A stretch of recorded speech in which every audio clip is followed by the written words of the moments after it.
lorsque l'on est dans un processus minimaliste au niveau de ses possessions, il peut arriver parfois qu'on ait réussi à faire le tri dans nos objets, qu'on ait mis les objets à vendre dans un sac d'objets à vendre, qu'on ait mis les objets à donner dans un sac d'objets à donner et qu'on ait gardé les autres. Cependant, ces objets-là, on peut avoir tendance à les laisser dans l'entrée et à les laisser dans l'entrée pendant longtemps. Et je sais de quoi je parle. J'ai déjà fait cette erreur plusieurs fois. C'est-à-dire que moi, en fait, une fois que je termine un tri, des fois, ça peut m'arriver de laisser un sac rempli d'objets. Et c'est pas un petit sac, c'est pas un petit sac en plastique, ça va être le gros sac, le gros sac de supermarché, vraiment en plein milieu de l'entrée. Et il peut rester là, voilà, pendant une semaine, 2 semaines, parfois plus. Alors, comment réussir à supprimer ce sac, à supprimer ces objets qui restent, qui traînent dans l'entrée? C'est l'objet de cette vidéo. Donc d'abord, petit rappel sur ces deux étapes. Voilà, ce sont deux étapes qui sont assez différentes. C'est-à-dire qu'on a l'étape du tri, on va trier les objets. Donc on va prendre chaque objet et on va réfléchir. Voilà, ça c'est très important. En fait, on réfléchit avant de faire quoi que ce soit. Et, et cette étape-là, en fait, va nous permettre de savoir si cet objet, on l'utilise, voilà, se poser des questions, si cet objet, on a envie de le garder, si cet objet nous est essentiel, si on aime cet objet, et si cet objet nous est essentiel, on va décider de le garder. Par contre, si on n'a pas envie de le garder, si cet objet nous est pas essentiel, qu'on ne l'utilise pas, qui fait ressortir en nous des émotions négatives, comme la culpabilité, comme la colère, et bien finalement cet objet-là, on peut décider de s'en débarrasser. Alors s'en débarrasser, ça veut pas forcément dire le jeter. Ça veut dire, avant toute chose, le recycler. Voilà. Donc si c'est un objet qui est réutilisable, on peut le revendre. Au-delà de... Allez, moi je me fixe un prix, en général je me fixe 10 euros. Si je peux vendre cet objet au-delà de 10 euros, en général je vais avoir tendance à le vendre. Mais sinon, s'il est en dessous des 10 euros, je vais avoir tendance plutôt à le donner. Voilà, donc ça c'est ma petite astuce. L'étape de tri, elle prend du temps. Voilà, on va réfléchir à qu'est-ce qu'on veut garder, qu'est-ce qu'on veut donner, qu'est-ce qu'on veut vendre aussi. Et donc, c'est pas une étape qui est simple et c'est une étape qui prend beaucoup de temps. Mais une fois que c'est fait, voilà, une fois que c'est fait et qu'on a décidé, une fois qu'on s'est dit, bah ça y est, là, cet objet-là, j'ai décidé de le donner. Parce qu'il va rien me rapporter si je le vends, et parce que il est encore en bon état pour que je le jette, pour que je le recycle, voilà. Donc à ce moment-là, ces objets-là peuvent être mis à part dans un sac à donner. Et quand c'est comme ça, il faut vraiment...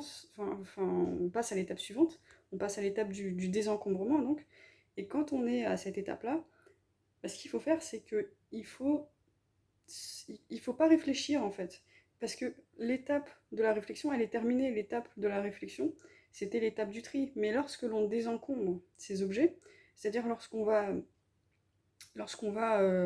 faire la démarche de mettre son objet en ligne sur une plateforme de vente en ligne, ou alors lorsqu'on va décider de prendre nos deux gros sacs d'objets pour les emmener à une ressourcerie pour faire un don, par exemple, bah ça, normalement, ça ne devrait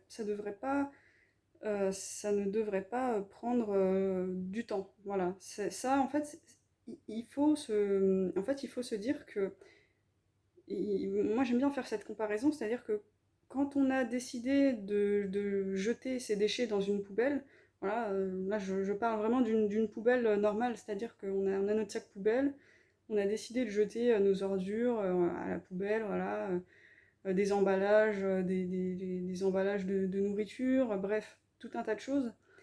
Et ben le moment où on décide de désencombrer notre poubelle, on va pas réfléchir, on va pas réfléchir pendant une semaine sur la question de est-ce que je décide de jeter ma poubelle, est-ce que je décide prendre ma poubelle et de la jeter alors qu'on sait déjà ce qu'on va faire avec. Voilà. Et ben là c'est pareil en fait, c'est-à-dire que quand on a nos objets à donner qui sont dans l'entrée, lorsqu'ils sont à donner, il faut pas réfléchir, en fait, il faut y aller, en fait, il faut le faire, tout simplement, sans réfléchir. Et il faut vraiment changer d'état d'esprit. En fait, il faut avoir, je pense, cette capacité à changer d'état d'esprit de je réfléchis à je ne réfléchis pas. Voilà, en fait, réussir à passer de l'étape de tri au désencombrement, finalement, c'est réussir à changer cet état d'esprit. C'est pas tant le fait de se dire que j'ai du mal à jeter, j'ai du mal à... Non, en fait, c'est simplement... Enfin, c'est ça, mais ce que je veux dire, c'est que pour aider à ce que le processus se fasse plus vite, et ben en fait, il faut pas réfléchir. Parce que de toute manière, la décision qui a été prise concernant ces objets, la décision de donner ces objets ou de les jeter ou de les vendre ou de les garder finalement, bah, cette décision elle a déjà été prise. Donc pourquoi la reprendre une deuxième fois? Pourquoi revenir dans l'étape d'avant et ne pas vouloir avancer? Et en fait, l'étape de tout simplement prendre cet objet et aller le donner, ben en fait, c'est une étape où il faut être complètement détaché. Il faut le faire comme si on allait descendre sa poubelle. Voilà, il ne faut pas réfléchir à ce moment-là. On a le droit de prendre tout le temps qu'on veut pour réfléchir au moment du tri. Voilà, on peut prendre vraiment du temps pour réfléchir, se dire est-ce que ça je le garde, est-ce que ça je le donne. Mais par contre, au moment où la décision a été prise, au moment où les cartons sont dans l'entrée, surtout, surtout, il ne faut pas réfléchir. C'est vraiment, c'est vraiment à ce moment-là qu'il faut se dire, voilà, ça c'est comme si j'avais une poubelle chez moi. C'est comme si j'avais une poubelle chez moi, je vais la descendre. Voilà, moi quand j'ai une poubelle qui est juste à côté de l'entrée, qui traîne dans l'entrée, bah, je n'aime pas avoir une poubelle qui traîne dans l'entrée, j'ai envie de la descendre. Et bien là, c'est la même chose en fait, il faut se mettre dans un état d'esprit où on agit. On pense plus, on réfléchit plus, on agit et on est détaché face à la situation. Voilà.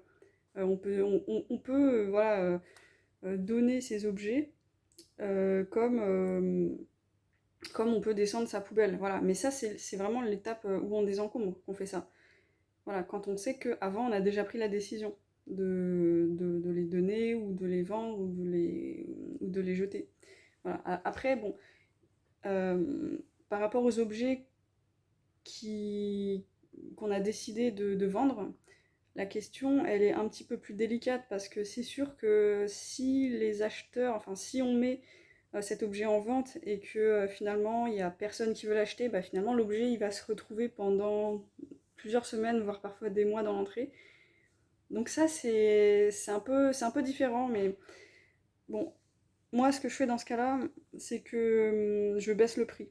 Voilà, si je vois que l'objet ne se vend pas, bon, bah, c'est que j'ai pensé que l'objet était, enfin, c'est que j'ai imaginé que finalement l'objet était plus cher que ce qui ne valait, et donc au final, ben, je baisse le prix. Si je n'arrive pas à vendre un objet, c'est que personne n'est intéressé. Et si j'arrive pas à le vendre, ben, dans ce cas-là, il va rester pendant des mois et des mois dans l'entrée. Il va traîner et finalement, ça sera plus anxiogène qu'autre chose. Voilà. J'en ai terminé avec cette petite vidéo astuce. N'hésitez pas à me dire comment est-ce que vous faites pour vous débarrasser des objets qui traînent dans l'entrée et que vous n'arrivez pas à donner, à jeter, à vendre. Ceux qui posent problème. Sinon, j'ai un blog que vous pouvez retrouver. Alors, j'ai l'impression que ça marche pas trop hein, on n'y a pas accès dans la description, donc il est, enfin, vous pouvez le retrouver sur ma page principale YouTube. Sinon, vous pouvez me contacter aussi par mail, voilà, pour toute suggestion ou autre. Je suis disponible. Et sinon, je vous dis à la prochaine.